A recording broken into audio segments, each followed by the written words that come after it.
Bharatiya Janata party का उनका अपना संगठन और वो तैयारी कर रहे हैं, क्योंकि इधर जो जनता नाराज है, संगठन के बदलने से जनता की नाराजगी नहीं खत्म होगी। जो महंगाई बढ़ी है, जो बेरोजगारी बढ़ी है, जो सपने दिखाए थे, जो स्मार्ट सिटी बनाने का सपना दिखाया था, जो इंफ्रास्ट्रक्चर में सपना दिखाया था, इलाज को लेकर के बड़ी बड़ी बातें की गई थी। इलाज सस्ता होगा, दवाइयाँ सस्ती होंगी, नौकरी रोजगार मिलेगा, शिक्षा में बेहतर होगा, शिक्षा सस्ती होगी।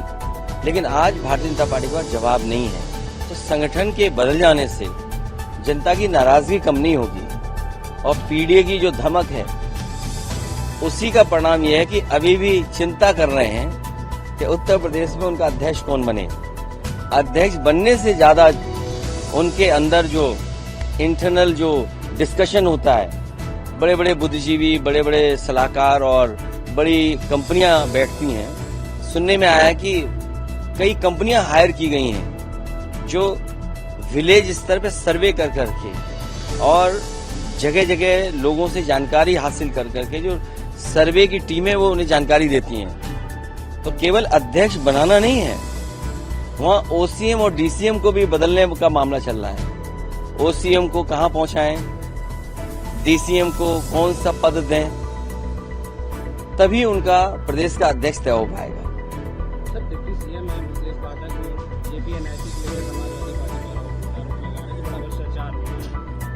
देखिए, वो कुछ नहीं जानते, क्योंकि उन्हें अपने अस्पताल, मेडिकल कॉलेज, उनकी चिंता करनी चाहिए। और मैं आज आपसे कह रहा हूँ, रिकॉर्ड पे रख लेना आप बात, जितने भी मेडिकल कॉलेज हैं, किसी भी मेडिकल कॉलेज में जो मानक के हिसाब से प्रोफेसर्स होते हैं, असिस्टेंट प्रोफेसर्स होते हैं, टेक्नीशियंस होते हैं, वो किसी अस्पताल में नहीं है। और उसी का परिणाम ये है कि प्राइवेट अस्पताल तरक्की कर रहे हैं और प्राइवेट अस्पतालों में लोग भाग रहे हैं इलाज के लिए। आप केजीएम में चले जाएं, आप लोहिया इंस्टीट्यूट में चले जाएं, आप पीजीआई में चले जाएं, बड़े पैमाने पर भीड़ है। और दूर न जाएं आप, बगल में कैंसर इंस्टीट्यूट है। जिस डॉक्टर ने मुझे केवल दिखा दिया, हम लोगों को सच्चाई बता दी, उस डॉक्टर को शुक्ला थे कि वाजपेयी थे, मुझे याद नहीं है, उनको हटा दिया ट्रांसफर पोस्टिंग से। कैंसर इंस्टीट्यूट बगल में है, कैंसर का इलाज नहीं हो रहा है। उनके अपने नेता जो बीजेपी का जिस समय बनना था और जिस समय पहले अध्यक्ष चुने गए, पहले प्रधानमंत्री बने, उनके नाम पर यहाँ यूनिवर्सिटी बनी है। मेडिकल कॉलेज बनाने का काम था, यूनिवर्सिटी बनाने। क्या अटल बिहारी वाजपेयी के नाम पर जो यूनिवर्सिटी बननी थी, उसमें क्या इलाज होने लगा? जिस योजना का प्रधानमंत्री जी ने शिलान्यास किया हो, अगर प्रधानमंत्री जी शिलान्यास करें और वो अटल बिहारी वाजपेयी यूनिवर्सिटी न बन पाए और मेडिकल कॉलेजों की दुर्दशा हो जाए, उन मंत्री के बारे में क्या सोचें? वो रात भर सो नहीं पाते, रात भर कैसे सीएम बने उनका सपना देख रहे हैं। जो व्यक्ति सीएम का सपना देख रहा हो दिन रात, उससे आप क्या उम्मीद करोगे?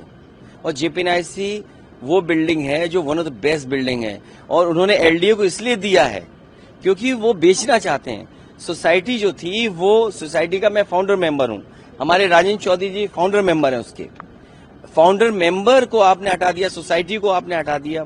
अगर ये परंपरा होगी कि किसी फैसले को जो कैबिनेट से लिया हो, उस फैसले को बदल देंगे, तो आने वाली सरकार भी उन फैसलों को बदलेगी जो ये कैबिनेट फैसला ले रही है। अगर कैबिनेट के फैसले बदलने लगेंगे, ये कैबिनेट के फैसले से सोसाइटी बनी थी जिसके हम लोग फाउंडर मेंबर हैं, और फाउंडर मेंबर और सोसाइटी को हटाने का लक्ष्य यही है कि वो बेचना चाहते हैं, वो चीज को हटाना चाहते हैं। आज आप सोचिए, हम खड़े हैं, आम का मेला कहाँ लगाया, आम महोत्सव कहाँ बन रहा है? अभय शिल्पग्राम किसने बनाया? समाजवादी सरकार में बना। वहां पटिया लगी है जहां हमारा उद्घाटन है, कहो तो हम चले शिल्पग्राम में आम का, वही देखें पटिया जाकर के। जहां हम खड़े हैं, जो ऊंची बिल्डिंगें दिख रही हैं, ये किसने बनाया? ये नेताजी का बनाया हुआ है, समाजवादी पार्टी का बनाया हुआ है। 3000 एकड़ का लाइसेंस नेताजी ने दिया था, और 3000 एकड़ का लाइसेंस समाजवादी पार्टी पिछली सरकार में मिला। ये जो इंफ्रास्ट्रक्चर और अच्छा होना था और सुविधाएं मिलनी थी, इन्होंने इतना दबाव बनाया अपने लोगों को खुश करने के लिए, इतना भ्रष्टाचार किया कि हर चीज महंगी हो गई है। सोचो, जो सस्ता मकान मिलना था वो महंगा हो गया, जो सुविधाएं गांव में जो बसे हुए बीच में जो मिलनी थी वो नहीं मिल पा रही है। तो इन्होंने भ्रष्टाचार बढ़ाया, महंगाई बढ़ाई, बेरोजगारी बढ़ाई, अस्पतालों की दुर्दशा कर दी इन्होंने। इसीलिए संगठन बदलने से कुछ नहीं होने वाला है। जो दिन रात सपने देख रहे हैं मुख्यमंत्री बनने का, कोई दवा ऐसी लाएं अस्पताल से, किसी डॉक्टर से लें कोई दवा कि वो जल्दी बन जाए मुख्यमंत्री। हम तो ये कहना चाहेंगे। सर, कांवड़ रोड पे नया फूड सेफ्टी ऐप जो है वो लॉन्च करके बारकोड लगाया जा रहा है, इसको कैसे देख रहे हो? नाम और लाइसेंस लगाना अनिवार्य है। QR code, bar code, technology का इस्तेमाल करना, ऐप को इस्तेमाल करना, AI का इस्तेमाल करना, CCTV का इस्तेमाल करना। हाँ, ये बात कह दूं, बीजेपी के लोग CCTV से बहुत घबराते हैं, हर बार उनकी चोरी पकड़ी जाती है। इसलिए ये जो टेक्नोलॉजी नहीं इस्तेमाल करनी थी, जिस तरह ये कॉरिडोर बनाने का प्रचार कर रहे थे, जो हमारे कांवड़िया हैं, जो आस्था के साथ एक परंपरा को निभाते हैं, कम से कम इनको वो इंफ्रास्ट्रक्चर बना के देना चाहिए था जो सुविधा मिलती, और जो सुविधा मिलनी चाहिए वो क्यों नहीं दे पा रहे हैं लोग। अगर 9 साल में इन्होंने कोई अच्छा कॉरिडोर कांवड़ियों के लिए बनाया होता, जो सुरक्षित होता, जो हमारे वैदिक परंपराओं के तहत होता, खाना पीना उसी हिसाब से मिलता जो हमारी वैदिक परंपराओं में है।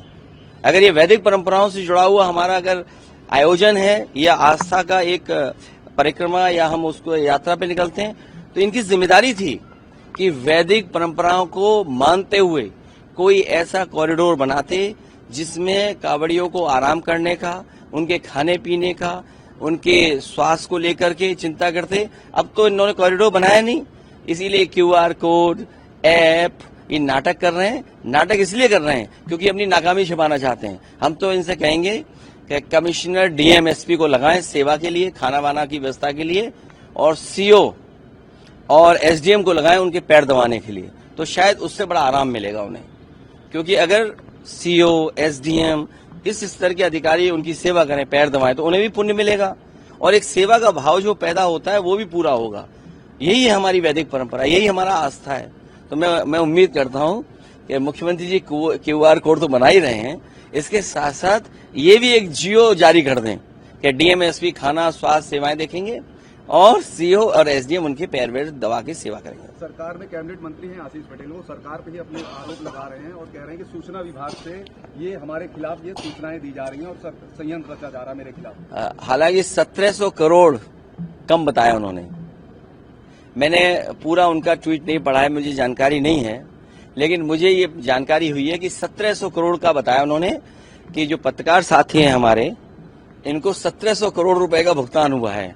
अब मुझे नहीं पता News 24 को कितना बजट मिला होगा, ANI को कितना बजट मिला होगा, भारत समाचार को कितना बजट मिला होगा, लेकिन सुना यह है कि 1700 करोड़ से ज्यादा पैसा आप लोगों पे खर्च हुआ है। सोचिए 1700 करोड़ रुपए। तो वो आशीष पटेल जी जो कुछ कह रहे होंगे, क्योंकि कैबिनेट में बैठते हैं, सरकार में हैं, तो कुछ तो सच्चाई बता रहे होंगे। पद छोड़ने की बात भी कही है। नहीं, वो उनका व्यक्तिगत हो सकता है, लेकिन जो वो जानकारी दे रहे हैं उसमें कुछ सच्चाई हमें लगती है। सर, महाराष्ट्र में हिंदी भाषा विवाद जो चल रहा है उसको आप नहीं, उस पर हमें कुछ नहीं बोलना, हमें कुछ नहीं बोलना, बस इतना बोलना है कि OCM और DCM का मामला ठीक नहीं है, इसीलिए दूसरी बातें हो रही हैं। सर, बिहार में वोटर लिस्ट को लेकर के तमाम जो है कयास लगाया जा रहा है, बताया जा रहा है कि जो वोटर लिस्ट में गड़बड़ी के चलते तमाम ऐसे मतदाता हैं जिनका नाम कट जाएगा, तो क्या चुनाव आयोग जो है विपक्ष की नहीं सुन रहा है? इलेक्शन कमीशन को बीजेपी के सारे पे काम नहीं करना चाहिए, और जो वहां की पॉलिटिकल पार्टीज जो आशंका, जो सोचती हैं कि उनका वोटर के साथ भेदभाव होगा, इस समय जब बाढ़ होगी और अचानक चुनाव सामने आ गया, कौन अपना बर्थ सर्टिफिकेट ढूंढेगा? आप 20-25 दिन के अंदर 8 करोड़ वोटरों को आप नई वोटर लिस्ट बना रहे हैं। आप कल्पना करिए कि 1 महीने के अंदर 8 करोड़ वोटर्स को नई वोटर लिस्ट बनाना कितनी बड़ी एक्सरसाइज है। ये एक्सरसाइज 1 साल पहले क्यों नहीं की गई, 6 महीना पहले क्यों नहीं की गई, आज ही क्यों की जा रही जब चुनाव बिल्कुल सामने है? तो इसमें कहीं ना कहीं सोची समझी रणनीति है भारतीय जनता पार्टी के सारे पे। इलेक्शन कमीशन ने यह फैसला लिया है।